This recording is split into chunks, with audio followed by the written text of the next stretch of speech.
যত পরিসংখ্যান তিনি দিয়েছেন 24-এর 5ই আগস্টের পর থেকে এই 26-এর জানুয়ারি পর্যন্ত সে পরিসংখ্যানটা আমার কাছে নাই। তবে আমাদের কাছে অনুমান আছে। আমরা সরকারের দায়িত্ব পেয়েছি, আমি এটা ক্ষমতা বলতে চাই না, আমরা এই রেসপন্সিবিলিটিটা পেয়েছি। এই দায়িত্ব নেওয়ার পর থেকে আজকে আমরা প্রায় 45 দিনও এখনো হয়নি, 1.5 মাস হয়নি। এর মধ্যে ঠিক মব নয়, মবের মতো, কারণ এখানে ডেফিনিশন আলাদা করতে হবে।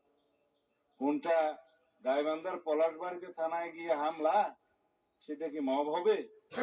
নাকি কোনটা 21শে ফেব্রুয়ারিতে মাননীয় সদস্যের উপরে হামলা হয়েছে, সেটা কি মব হবে? নাকি উত্তরা একটা বিজনেস সেন্টার, উত্তরা স্কোয়ার সম্ভবত নাম, সেখানে ঘেরাও করে দোকানপাট ভঙ্গ করেছে, সেটা কি মব হবে? সবকিছুকে মব বলা ঠিক হবে না। কিছু আছে সংগঠিত পরিকল্পিত অপরাধ, তার বিরুদ্ধে মামলা হয় এবং সেটা তদন্ত হয়, গ্রেফতার হয় এবং বিচারের জন্য সুপর্দ করা হয়। কিন্তু স্পষ্ট উচ্চারণ আমরা করেছি দায়িত্ব নেওয়ার পরে, বাংলাদেশে কোন রকমের মব কালচার আর থাকবে না। রাস্তাতে যে কোনো দাবি নিয়ে মহাসড়ক সড়ক অবরোধ করে দাবি আদায়ের যে প্রবণতা ইন্টারিম গভর্নমেন্টের সময় দেখা গিয়েছে, ক্ষেত্র বিশেষে সেই গভর্নমেন্টের দুর্বলতার কারণে ইন্সপায়ার্ড হয়েছে, সেটাকে আমরা আর কখনো এলাও করব না। গণতান্ত্রিক প্রক্রিয়া হিসেবে দাবি থাকবে, সেই দাবির জন্য সংশ্লিষ্ট কর্তৃপক্ষের কাছে, মন্ত্রণালয়ের কাছে, ডিপার্টমেন্টের কাছে অবশ্যই দাবিনামা স্মারকলিপি দেয়া যাবে।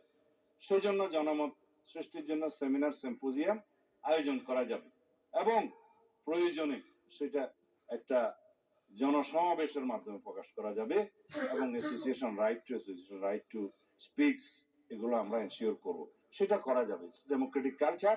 কিন্তু মবের মাধ্যমে যেন আমরা সবাই এই সমস্ত দাবি আদায়ের প্রবণতা থেকে বেরিয়ে আসি। যখন সেটা মব হবে, মবের ডেফিনিশন আলাদা, স্পেসিফিক ক্রাইম হবে, ক্রাইমের ডেফিনিশন আলাদা, কোথাও থানায় গিয়ে আক্রমণ হবে, সেটা আলাদা। আমি এই প্রসঙ্গটা এখানে তুলছি না, কারণ এটা একটা রাজনৈতিক বক্তব্য তখন হয়ে যাবে। কোনোদিন যদি সেই বিষয়ে কেউ নোটিশ দেয়, সেটা করব, অথবা আমারও ইচ্ছা আছে 2-1 দিন পরে 300 বিধিতে আমি একটা বিবৃতি দেব। ধন্যবাদ মাননীয় স্পিকার।